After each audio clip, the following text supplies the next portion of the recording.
د نن ورځې 12 ډیر مهم تازه او لنډ خبرونه له موږ څخه واورئ.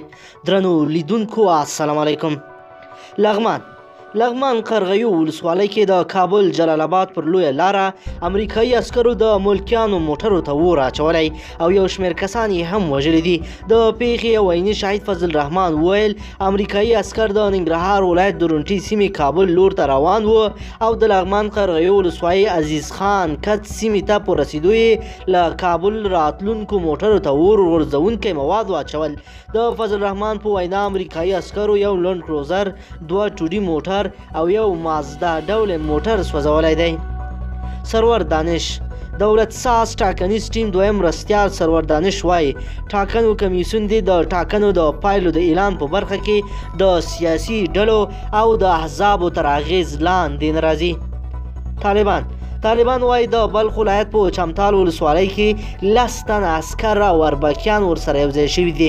د طالبانو له لورې په خپره شوې خبرپاڼه کې راغلي چې یادو کسانو ورسره ژمنه کړې چې په راتلونکي کې به بیرته د دولت لیکو ته نه ستنیږي. زلزله ایرانی چارواکي وایي چې دغه هیواد کې د ریختر په کچه 5.9 درجې زلزلې زیانونه اړولي دي. زلزله په سیمهییز وخت 2:30 بجې په ختیځ آذربایجان او نورو سیمو کې شوې چې په ترڅ کې تر دې مهاله د 15 تنو د وژل کېدو او 352 د ټپي کېدو خبر ورکړل شوی دی. کمیسیون د افغانستان د ټاکنو خپلواک کمیسیون کمشنر مولانا عبدالله وایي ستونزې ته په کتو دوی فکر نه کوي چې د ولسمشریزو ټاکنو لومړنۍ پایلې په ټاکل شوې نیټه اعلان کړي. زعفران کرنې، اوبو لګونې او مالدارۍ وزارت وایي سږکال به په هیواد کې د زعفرانو حاصلات 10 ټنه ته ورسیږي.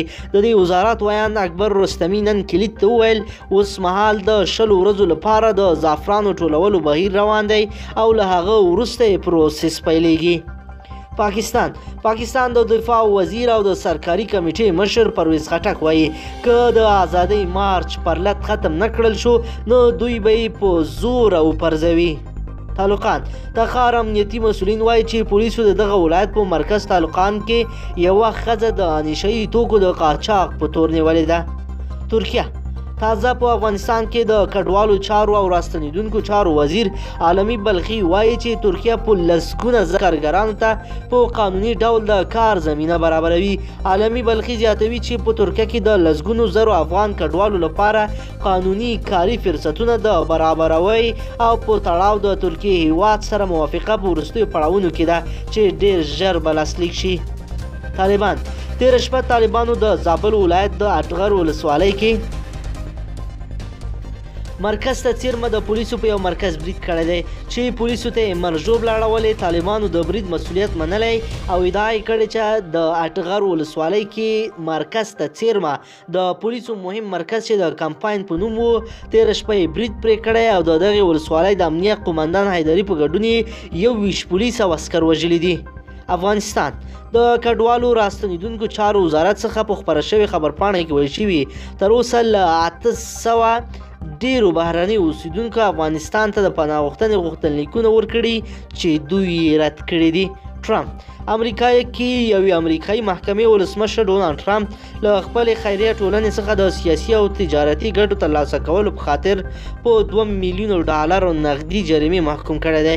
د نیویارک د سترې محکمې قاضي ټرمپ ته امر کړی چې د غیر انتقاعي موسسو د یو ګروپ د زیانمنولو له کبله $2 میلیون ورکړي تر څو دعوه د دولتي څارنوالۍ لیتیا جیمز پیل کړي پای ته یې ورسوي.